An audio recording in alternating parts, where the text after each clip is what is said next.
Stream is live நீங்க வரல.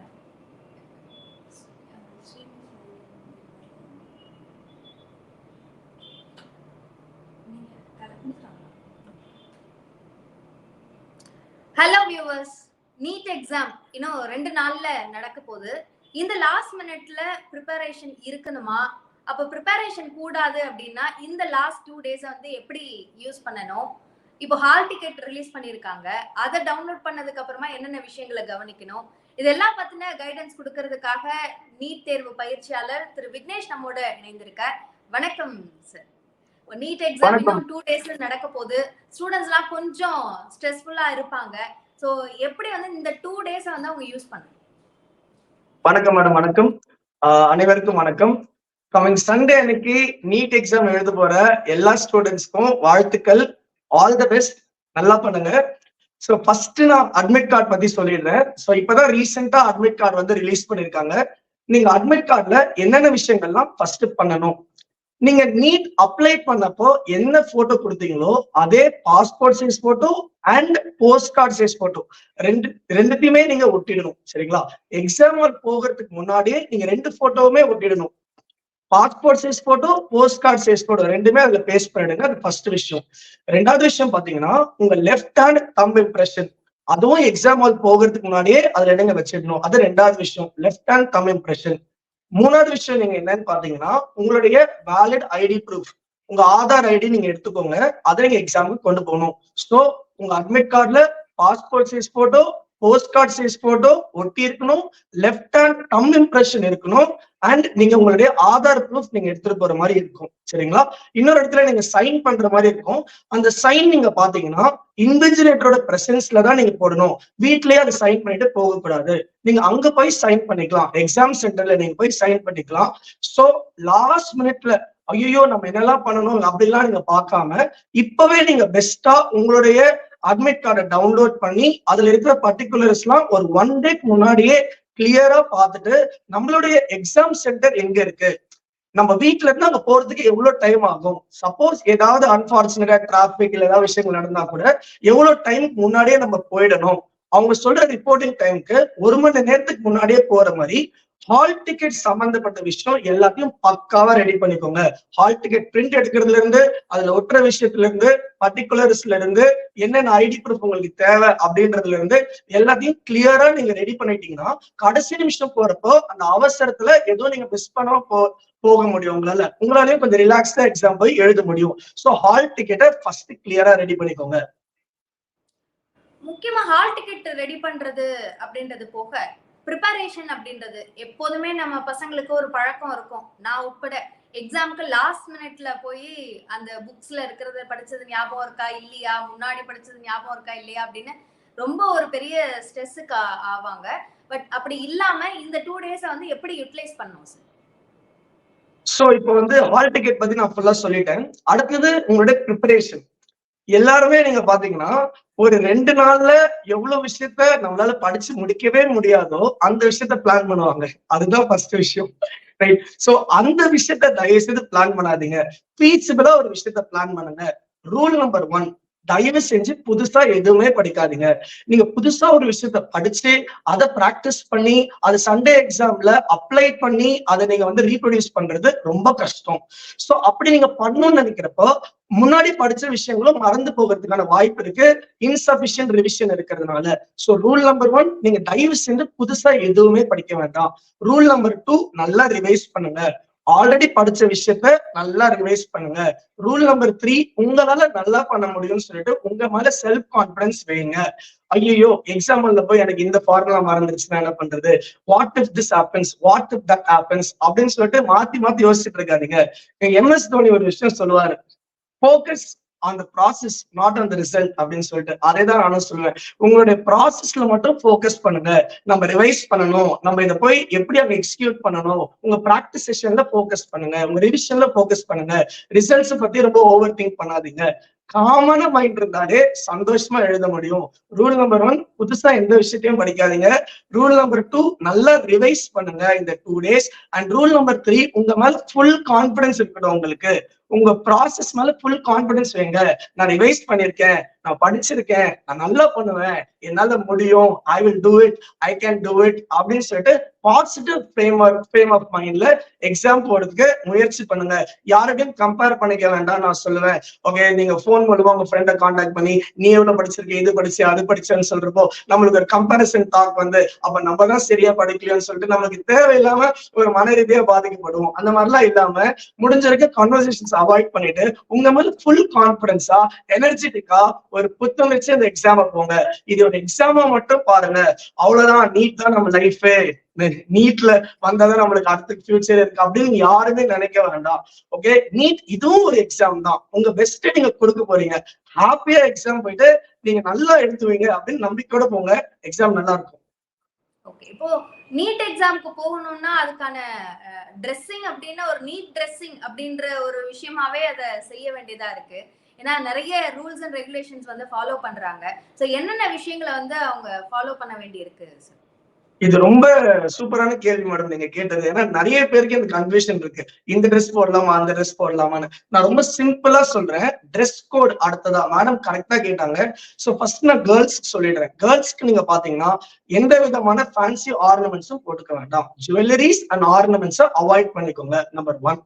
So jewelleries and ornaments avoid பண்ணிக்கோங்க, நம்பர் 1. நம்பர் 2, ஃப்ரீ ஹேர் விட்டுக்கங்க, சரிங்களா? போனிடெயில் போடுறது சில சென்டர்ஸ்ல அலோவ் பண்றாங்க, சில இடங்கள் அலோவ் பண்ண மாட்டாங்க. ஐ வுட் சஜஸ்ட் நீங்க வந்து ஃப்ரீயா விட்டுக்கோங்க, அது 2வது விஷயம். 3வது, சிம்பிளான ட்ரெஸ் போட்டுக்கோங்க. ரொம்ப பெரிய ஃபிளவர்ஸ், பட்டன்ஸ், பாக்கெட்ஸ் அந்த மாதிரிலாம் இல்லாம சிம்பிளான ட்ரெஸ் போட்டுக்கோங்க. 4வது, ஷூஸ் போடாதீங்க, ஸ்லிப்பர்ஸ் போட்டுக்கோங்க. ஷூஸ் ஆர் நாட் அலவுட், சரிங்களா? 5வது, அப்கோர்ஸ் கையில எந்த ரிஸ்ட் வாட்சஸும் இருக்கக்கூடாது. ஆல்ரெடி நான் சொல்லிட்டு ஆர்னமெண்ட்ஸ் எல்லாம் இருக்கக்கூடாதுன்னு சொல்லிட்டு, அப்ப ஆப்வியஸ்லி நீங்க வாட்சஸும் போட்டு போக முடியாது.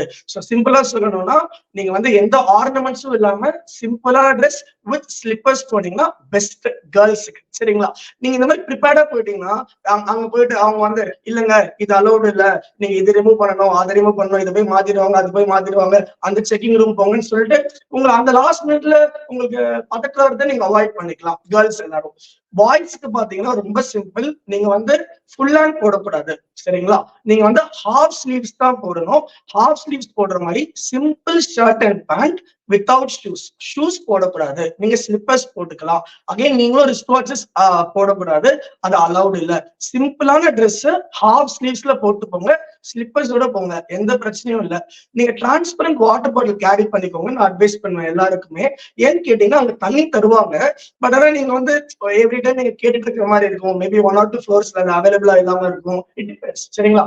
நம்மளே ஒரு டிரான்ஸ்பரண்ட் வாட்டர் பாட்டில் கொண்டு போகலாம். டிரான்ஸ்பரண்ட் வாட்டர் பாட்டில் மட்டும்தான் அலோவ் பண்ணுவாங்க.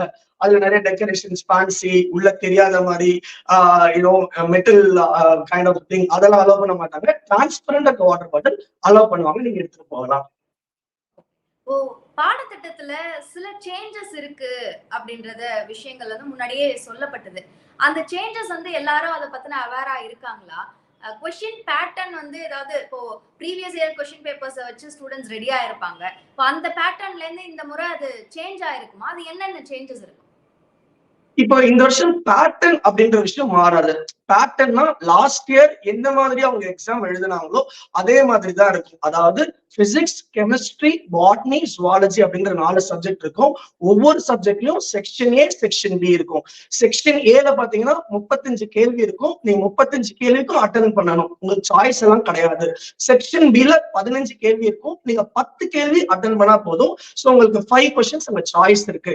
அதையும் மீறி நம்மளுக்கு கொஞ்சம் எக்ஸ்ட்ரா தெரியும், சரி நம்ம எழுதி வச்சுக்கலாம், கொஞ்சம் அதிகமான மார்க் தருவாங்க நீங்க நினைச்சீங்கன்னா ஃபர்ஸ்ட் 10 கொஸ்டினை மட்டும் தான் அவங்க எடுத்துப்பாங்க. நீங்க 15க்கு 10 தான் எழுதணும். நீங்க ஒரு 12 எழுதுனீங்கன்னா ஃபர்ஸ்ட் 10 கொஸ்டின்ஸ் தான் அவங்க எடுத்துப்பாங்க. அதனால என்ன சொல்லுவேன்னா, உங்களுக்கு எது நல்லா தெரியுதோ அது எழுதுறது பெஸ்ட். சோ இந்த பேட்டர்ன் மாறல. அப்ப என்ன புது சிலபஸ் கொண்டு வந்திருக்காங்க? சில சிலபஸ் டெலீட் பண்ணிருக்காங்க. ப்ரிப்பேர் பண்ணி எல்லாருக்குமே கண்டிப்பா தெரிஞ்சிருக்கும், கொஞ்சம் டெலிட்டட் சிலபஸ் இருந்ததுன்னு சொல்லிட்டு நியூவா கொஞ்சம் சிலபஸ் கொண்டு வந்திருக்காங்க. அந்த நியூவா வந்திருக்க சிலபஸ்ல இருந்து நிறைய கேள்விகள் வரதுக்கான வாய்ப்புகள் ரொம்ப கம்மி. இதான் நம்மளுக்கு ஃபர்ஸ்ட் இயர் நம்ம போறோம், அந்த புது சிலபஸ்ல இருந்து அதிகமான கேள்விகள் வருமா? இப்ப கெமிஸ்ட்ரியில பிராக்டிகல் சேர்த்திருக்காங்களே சார், பிசிக்ஸ்ல பிராக்டிகல் சேர்த்திருக்காங்களே, பயாலஜில கொஞ்சம் பிளான்ட் ஃபேமிலிஸ் எல்லாம் புதுசா கொண்டு வந்திருக்காங்களே, அதுல இருந்து 5 கொஸ்டின் 10 கொஸ்டின் அந்த மாதிரி வந்துருச்சுன்னா என்ன பண்றது? அந்த மாதிரி வரதுக்கான வாய்ப்புகள் ரொம்ப ரொம்ப கம்மி தான். ஓகே, ஒரு சில கேள்விகளை நம்ம எதிர்பார்க்கலாமே தவிர predominant-ஆ லாஸ்ட் இயர் நீங்க என்ன பண்ணீங்களோ அதே மாதிரியான சிலபஸ்ல இருந்தா கேள்வி கேட்கப்படும் அப்படின்னு சொல்லிட்டு நாங்க எல்லாருமே 100% நாங்க நம்பி இருக்கோம். புது சிலபஸ்ல இருந்து கொஞ்சமா நீங்க கொஸ்டின்ஸை எதிர்பார்க்கலாம். மெயினா இந்த நீட் எக்ஸாமை பொறுத்த வரைக்கும் ஒவ்வொரு வருஷம் இது இன்ட்ரோடியூஸ் ஆனதுல இருந்து ஒவ்வொரு வருஷமும் அதுல பாஸ் ஆகுறவங்களோட பெர்சன்டேஜ் அதிகமாகுது. அதே மாதிரி கட் ஆஃப் இன்க்ரீஸ் ஆயிட்டு இருக்கு அப்படின்றது தான் பாக்குறோம். ஸோ லாஸ்ட் டைம் வந்து கொஞ்சம் டஃப்னஸ் அதிகமா இருந்ததுனால அந்த கட் ஆஃப் வந்து கொஞ்சம் அதிகமான மார்க் வாங்கின நம்பர் ஆஃப் ஸ்டூடெண்ட்ஸ் வந்து குறைஞ்சாங்க. ஸோ இப்போ வந்து எப்படி எக்ஸ்பெக்ட் பண்ணலாம்? இப்போ கட் ஆஃப் அப்படின்றது அது அதிகமாகுதா கம்மியாகுதான்றது அது நிறைய ஃபேக்டர்ஸ்ல டிபெண்ட் ஆகுது. ஃபர்ஸ்ட் வந்து அந்த கொஸ்டின் பேப்பரோட குவாலிட்டி. கொஸ்டின்ஸ் வந்து கொஞ்சம் கடினமா கேட்கறாங்களா, ட்ரிக்கியா இருக்கா?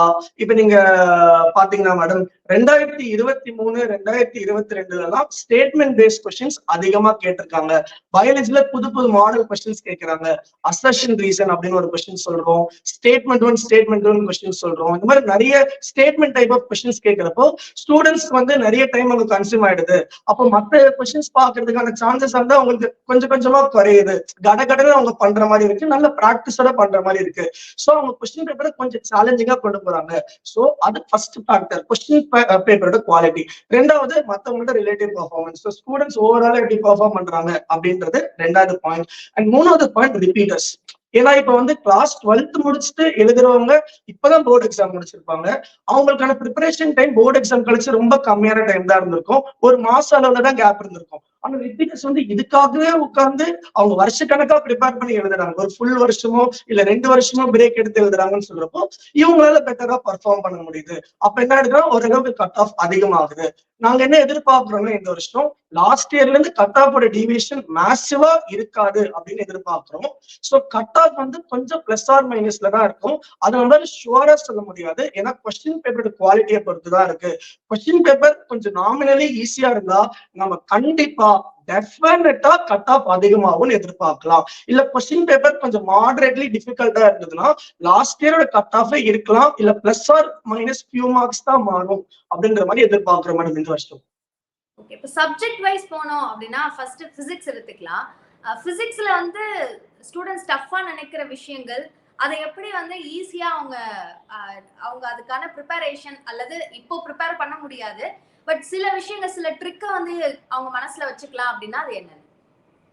இப்ப பிசிக்ஸை பொறுத்த வரைக்கும் அவங்க வந்து ஒரு சப்ஜெக்ட்கான டைமை கொடுத்தாதான் சால்வ் பண்ண முடியும். இப்ப வந்து பிசிக்ஸ்ல நம்ம வந்து ஒரு செக்ஷன் ஏல ஒரு 35 கேள்வியும் செக்ஷன் பில நம்ம ஒரு 10 கேள்வியும் எழுத போறோம்னா அந்த செக்ஷன் ஏ செக்ஷன் பி அந்த கொஸ்டின்ஸை சால்வ் பண்றதுக்கான டைம் அங்க இருக்கணும்.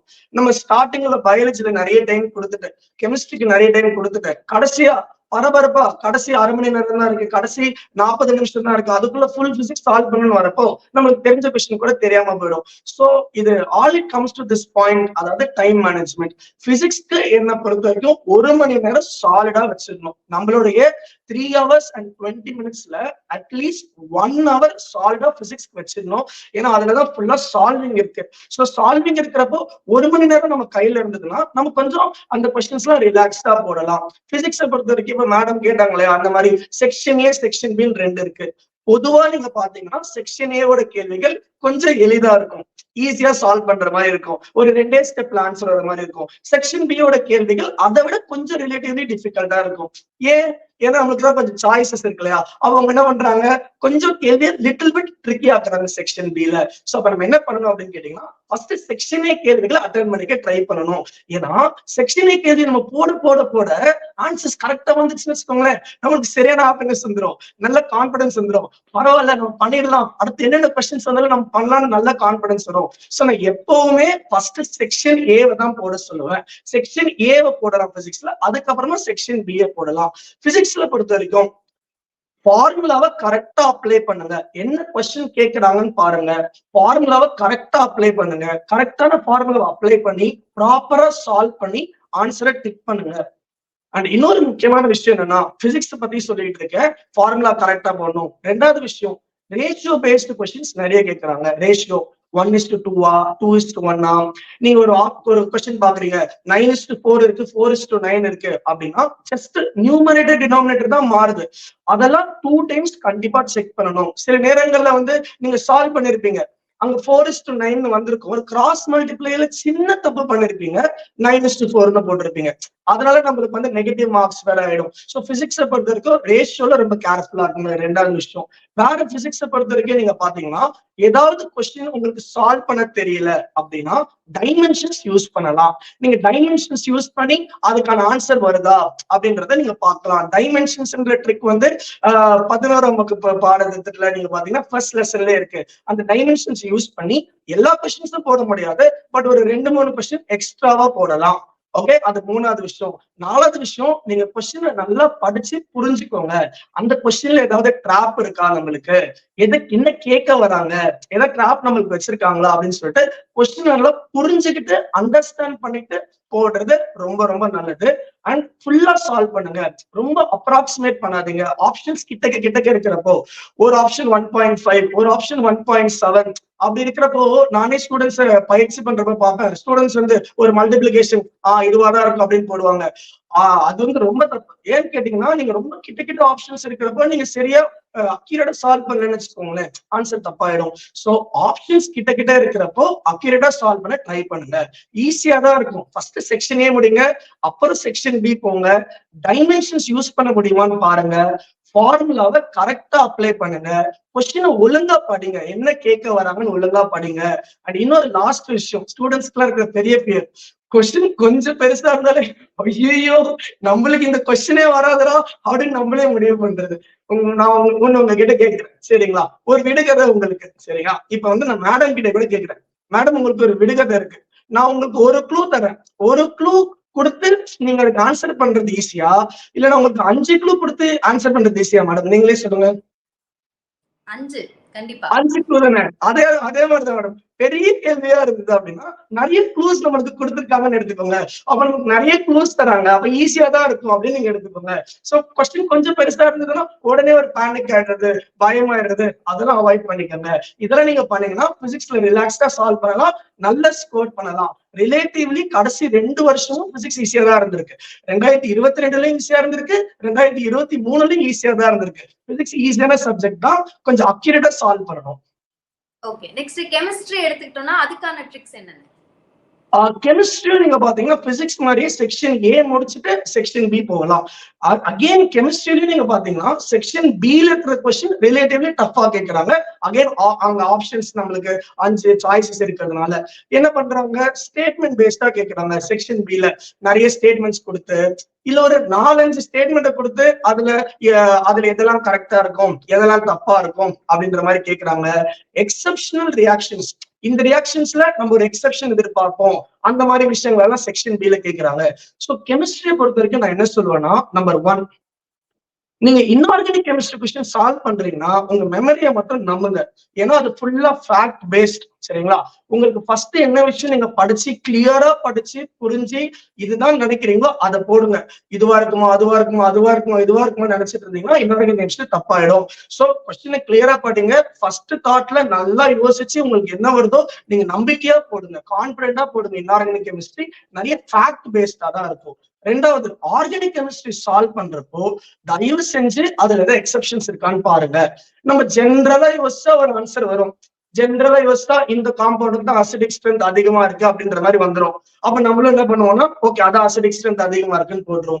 பார்த்தா அந்த இடத்துல ஏதோ ஒரு ஹைட்ரஜன் பாண்டிங் எக்ஸெப்ஷன் இருக்கும், இல்ல அந்த இடத்துல ஒரு ஸ்டெரிக் என்ட்ரன்ஸ் எக்ஸெப்ஷன் இருக்கும், இல்ல அந்த இடத்துல வந்து நம்ம நினைச்ச கார்போகேட்டைன் ஃபார்ம் ஆகாது. நான் டெக்னிக்கலா சில விஷயங்களை சொல்றேன். நம்ம வந்து இந்த ப்ராடக்ட் வரும்னு நினைப்போம், ஆனா அந்த இடத்துல ஒரு ரீஅரேஞ்ச்மெண்ட் நடந்துரும், ஒரு ஹைட்ரேட் ஷிஃப்ட் நடந்துரும், ஒரு மித்தல் ஷிஃப்ட் நடந்துரும். அவ்வளவுதான், நம்ம கிட்ட இருந்து மெடிக்கல் சீட்டே எடுத்துட்டு போயிடும். ஓகே, இந்த எக்ஸெப்ஷன்ஸ் எல்லாம் நம்ம பார்க்க மாட்டோம்னா நம்ம மார்க் எல்லாம் எடுத்துட்டு போயிடும். மார்க் நெகட்டிவ் மார்க் எல்லாத்தையும் எடுத்துட்டு போயிடும். சோ ஆர்கானிக் கெமிஸ்ட்ரி சால்வ் பண்றப்போ ப்ளீஸ் எக்ஸெப்ஷன்ஸ் ஏதாவது இருக்கான்னு பாருங்க. இன்னும் நான் பர்சனலான ஒரு ட்ரிக் கொடுக்குறேன் உங்களுக்கு. ஆர்கானிக் கெமிஸ்ட்ரி என்னன்னு கேட்டீங்கன்னா, ஆர்கானிக் கெமிஸ்ட்ரியில கொஸ்டின்ல கொடுத்திருக்க ஆப்ஷன்ஸ் நீங்க பாத்தீங்கன்னாலே உங்களுக்கு ஆன்சர் கிடைச்சிடும். ஆப்ஷன்ஸ் நீங்க பாருங்களேன், ஆப்ஷன்ஸ் நீங்க பாத்தீங்கன்னா ஒரு 2 ஆப்ஷன் ஈஸியா எலிமினேட் பண்ற மாதிரி இருக்கும். இதெல்லாம் வரவே வராது, அந்த மாதிரி சில ஆப்ஷன்ஸ் இருக்கும். அதுல எலிமினேட் பண்ணுங்க. ஆப்ஷன்ஸ் எலிமினேட் பண்ண உங்களுக்கு ஈஸியா அதை சால்வ் பண்ண முடியும். அண்ட் இன்னொன்னு, ஆர்கானிக் கெமிஸ்ட்ரியில என்ன ரியேஜன்ட் கொடுத்திருக்காங்கன்னு பாருங்க. இது கொடுத்தா என்ன ரியாக்ஷன்? இப்ப வந்து நம்மளுக்கு வந்து அவங்க ஜிங்க் அமால்கம் கான்சன்ட்ரேட்டட் HCl கொடுத்திருக்காங்களா, இது கிளெமென்சன்ஸ் ரிடக்ஷன். நீங்க நிறைய நேமிங் ரியாக்ஷன்ஸ் எல்லாம் படிச்சிருப்பீங்க. அங்க இருக்க ரியேஜன்ஸ் கரெக்டா பாருங்க. என்ன கொடுத்திருக்காங்க, அதுக்கு என்ன ரியாக்ஷன், அது எப்படி மாத்தணும் அப்படின்னு பாருங்க. எக்ஸெப்ஷன் இருக்கான்னு தயவு செஞ்சு செக் பண்ணிக்கோங்க ஆர்கானிக் கெமிஸ்ட்ரியை பொறுத்த வரைக்கும். மூணாவதா பிசிக்கல் கெமிஸ்ட்ரி. பிசிக்ஸை சால்வ் பண்ற மாதிரி தான்.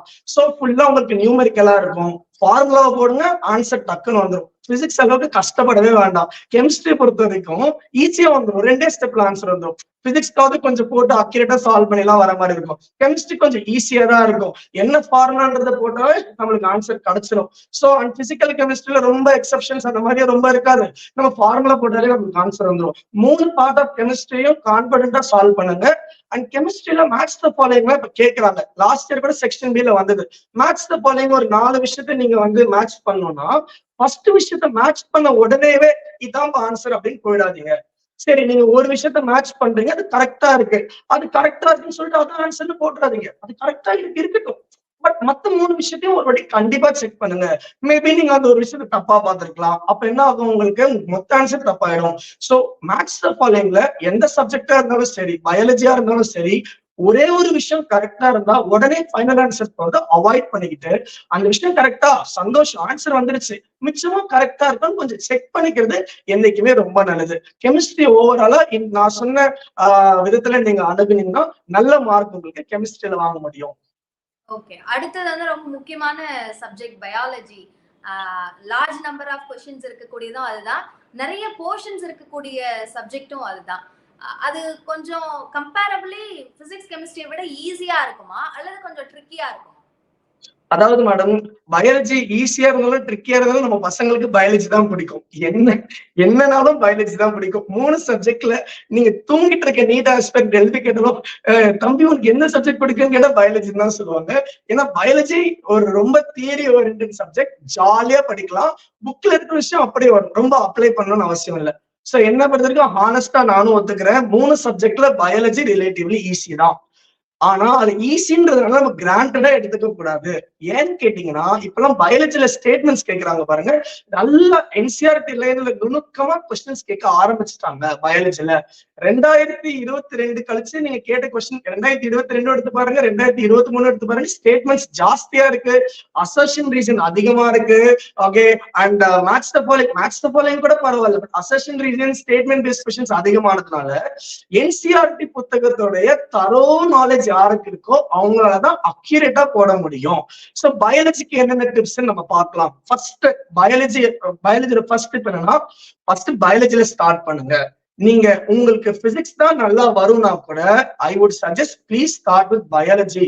ஏன்னு கேட்டீங்கன்னா, மேடம் சொன்ன மாதிரி பயாலஜிக்கு 360 மார்க் இருக்கு, சரிங்களா? பிசிக்ஸ்க்கு 180 மார்க் தான், கெமிஸ்ட்ரிக்கு 180 மார்க் தான். நீங்க ஸ்டார்டிங்ல உங்க பிரெயின் ஃப்ரெஷ்ஷா இருக்கிறப்போ மேக்சிமம் வெயிட்டேஜ் இருக்கிற டாபிக்கான பயாலஜி நீங்க முடிச்சிட்டீங்க அப்படின்னா உங்களுக்கு ஒரு கான்பிடன்ஸ் ஆயிடும், நல்லா நம்ம பண்ணிடலாம் அப்படின்ற உங்களுக்கு கான்பிடன்ஸ் வரும். சோ ரூல் நம்பர் 1, பயாலஜில நீங்க ஃபர்ஸ்ட் ஸ்டார்ட் பண்ணுங்க.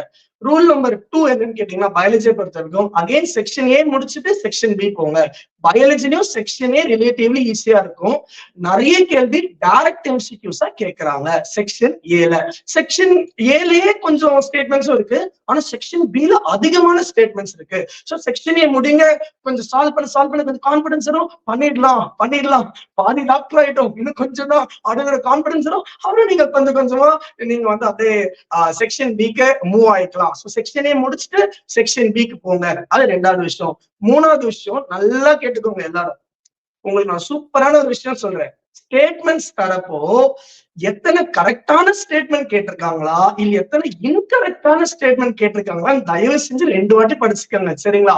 ஏன்னா நான் ஸ்டூடெண்ட்ஸ் எல்லாம் பாத்திருக்கேன், இத்தனை வருஷம் என்னோட எக்ஸ்பீரியன்ஸ்ல 8-9 years ஸ்டூடெண்ட்ஸ் பாக்குறேன், கரெக்டா சால்வ் பண்ணி தப்பான ஆன்சர் போட்டு வந்து ஓன்னு அலர்றீங்க வந்து, சார் இந்த 2 கொஸ்டின் போட்டிருந்தா மெடிக்கல் சீட் கிடைச்சிருக்கோம் சார், நான் சரியா படிக்கலன்னு சொல்லிட்டு. தயவு செஞ்சு நீங்க அந்த கொஸ்டின் படிக்கிறப்போ கரெக்ட் ஸ்டேட்மெண்ட்ஸ் கேட்டிருக்காங்களா, அது ஒரு சர்க்கிள், ஒரு சுழிச்சிருங்க, உள்ள ஒரு பாக்ஸ் போட்டுருங்க. அப்போ உங்க பிரெயின் மார்க் பண்ணும், டே பரமா கரெக்டான ஸ்டேட்மெண்ட்ஸ் தான் கேட்டிருக்காங்க, கரெக்டான ஸ்டேட்மெண்ட்ஸ் டிக் பண்ணும், இன்கரெக்டா டிக் பண்ண போறேன்னு சொல்லிட்டு. சோ கரெக்டான ஸ்டேட்மெண்ட்ஸா இன்கரெக்ட் ஸ்டேட்மெண்ட்ஸா அப்படின்றத கிளியரா பாத்துக்கோங்க. இது ஸ்டேட்மெண்ட்ஸ்ல. அசர்ஷன் ரீசனை பொறுத்த வரைக்கும் நல்லா கேட்டுக்கோங்க. அசர்ஷன் ரீசனை பொறுத்த வரைக்கும் செக்ஷன் ஏல வந்தா எழுதிதான் ஆகணும், வேற வழி இல்ல. செக்ஷன் பில வந்தா விட்டுடுறது ரொம்ப நல்லது. உங்ககிட்ட ஒரு அஞ்சு சாய்ஸஸ் இருக்கு செக்ஷன் பில, சரிங்களா? அந்த 5 சாய்ஸ்ல முடிஞ்ச வரைக்கும் அசர்ஷன் ரீசனை ஸ்கிப் பண்ணிடுங்க. ப்ரொவைடட் அந்த அசர்ஷனும் கரெக்டா இருக்கு, ரீசனும் கரெக்டா இருந்தா. திருப்பி சொல்றேன், உங்க அசர்ஷனும் கரெக்டா இருக்கு, ரீசனும் கரெக்டா இருக்குன்னா நீங்க அடுத்தது என்ன பண்ணணும்னா அது எக்ஸ்பிளைன் பண்ணதா இல்லையான்னு ஒரு கிரிட்டிக்கலான டிசிஷன் எடுக்கணும். கிரிட்டிக்கலான டிசிஷன் அதுதான். அசர்ஷனும் கரெக்டா இருக்கு, ரீசனும் கரெக்டா இருக்குன்னா இந்த ரீசன் அசர்ஷனை எக்ஸ்பிளைன் பண்ணுதா, இல்ல இந்த ரீசன் அசர்ஷனை எக்ஸ்பிளைன் பண்ணலையா, அந்த ஒரு டிசிஷன் எடுக்கிறதுக்கு நிறைய பிராக்டிஸ் வேணும். கரெக்டா பிராக்டிஸ் பண்ணிருந்தீங்கன்னா தான், அந்த பயிற்சி இருந்தாதான் உங்களால பண்ண முடியும். சோ செக்ஷன் பில வரப்ப அழகா விட்டுறலாம். அதை விட்டுட்டீங்கன்னா உங்களோட எரர் ரேட் கம்மி ஆயிடும். Direct MCQs, match the following, ஈஸியான ஸ்டேட்மெண்ட்ஸ், அந்த மாதிரி கொஸ்டின்ஸ் செக்ஷன் பில பண்ணுங்க. பயாலஜியை கான்பிடென்டா பண்ணுங்க. ஆப்ஷன்ஸை எலிமினேட் பண்ணி பண்ணுங்க. 4 ஆப்ஷன் இருக்குன்னு வச்சுக்கோங்களேன், ஏ தான் கரெக்ட்னு டிக் பண்ணாதீங்க. டி கிடையாது, சி கிடையாது, பி கிடையாது, ஏ தான் இருக்கும் அப்படின்னு டிக் பண்ணுங்க. எரர் ரேட் நல்லாவே கம்மியாகும். இப்ப நான் பிசிக்ஸ், கெமிஸ்ட்ரி, பயாலஜி டிப்ஸ் எல்லாம் நீங்க நீங்க நீங்க இன்கார்பரேட் பண்ணி பாருங்க உங்க பேப்பர்ல, எரர்ஸ் நல்லாவே கம்மியாகும். இப்ப நான் சொன்னதை வச்சு ஒரு 4-5 எரர் நீங்க கம்மி பண்ணலாம். Last but not the least, நீங்க குறைக்கிற ஒரு எரருக்கும் உங்களுக்கு 5 மார்க் இன்க்ரீஸ் ஆகும். நீங்க ஒரு எரர் கம்மி பண்ணீங்கன்னா உங்க ஸ்கோர் 500ல இருந்து 505 ஆகும். இன்னும் ஒரு எரர் கம்மி பண்ணீங்கன்னா 505ன்றது 510 ஆகும். ஒரு எரருக்கும் 5 மார்க் அதிகமாகும்ன்றதுனால எரர்ஸ் பண்ணாம பண்ணுங்க. இந்த டிப்ஸ் எல்லாம் நீங்க யூஸ் பண்ணிக்கோங்க. ஓகே, ஃபைனலா இப்போ நீட் எழுத போற ஸ்டூடண்ட்ஸ்க்கு நீங்க சொல்ற அட்வைஸ்? நான் ஸ்டார்டிங்ல சொன்ன மாதிரிதான், இப்ப நீங்க எக்ஸாம் ஹாலுக்கு போறது, மேடம் நான் பெற்றோருக்கும் ஒண்ணு சொல்லணும், அதையும் சொல்லலாமா?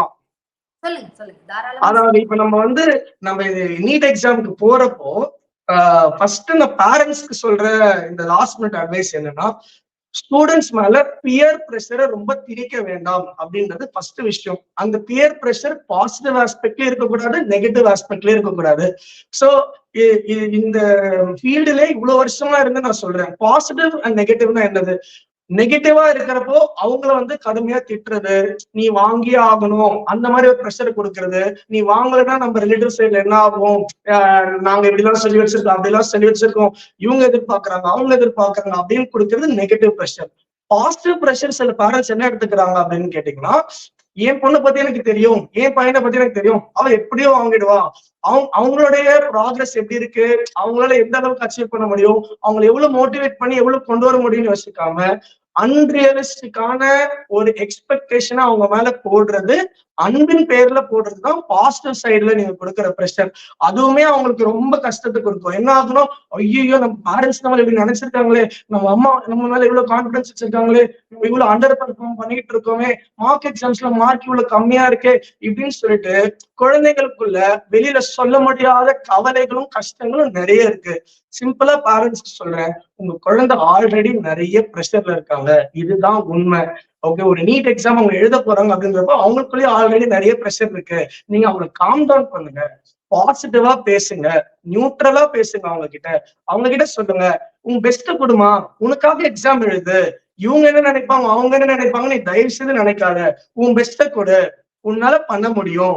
என்ன ஆனாலும் பேரண்ட்ஸ் நாங்க 2 பேரும் அம்மா அப்பாவோட இருக்கோம், பேரண்ட்ஸ் உன்னோட இருக்கும், உனக்கு சப்போர்ட் பண்ணுவோம், நீ எதை பத்தியும் கவலைப்படாத, நீ ரிலாக்ஸ்டா இருக்கிறதுல மட்டும் ஃபோக்கஸ் பண்ணு, நீ யாருக்கும் பதில் சொல்லணும் அப்படிலாம் நீ எதுவுமே நினைக்காத, ரிசல்ட்ஸ் பத்தி ரொம்ப யோசிக்காத, நீ உன் பெஸ்ட்டை கொடுக்கறத கூட யோசின்னு சொல்லிட்டு பேரண்ட்ஸ் இந்த மாதிரியான டைரக்ஷன்ல அவங்க கொண்டு போனாங்கன்னா ஸ்டூடெண்ட்ஸ் மனதளவுல இன்னும் கொஞ்சம் சேஃபா ஃபீல் பண்ணுவாங்க, ரிலாக்ஸ்டா எழுதுவாங்க.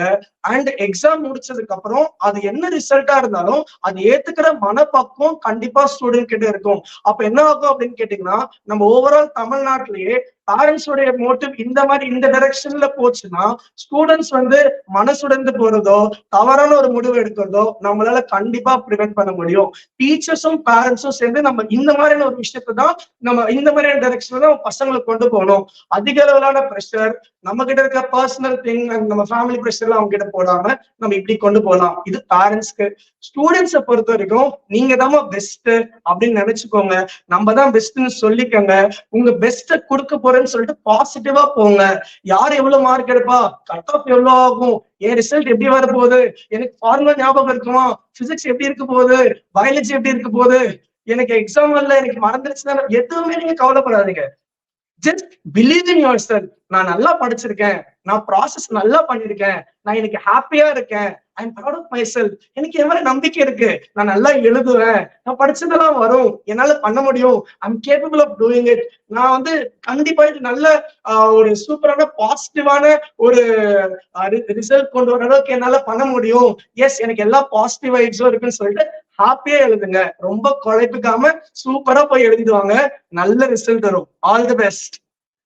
Okay, thank you sir. கல்வியல் ரீதியா மட்டும் இல்லாம ஒரு கான்ஃபிடென்ட்டாவும் இந்த எக்ஸாம் எப்படி அப்ரோச் பண்ணணும் அப்படின்ற நிறைய டிப்ஸ் ஸ்டூடெண்ட்ஸ்க்கு கொடுத்துருக்கீங்க. நிச்சயமா இது ஸ்டூடெண்ட்ஸ்க்கு வந்து ஹெல்ப்ஃபுல்லா இருக்கும். Thank you for joining us. Thank you viewers. Thank you madam. Thank you.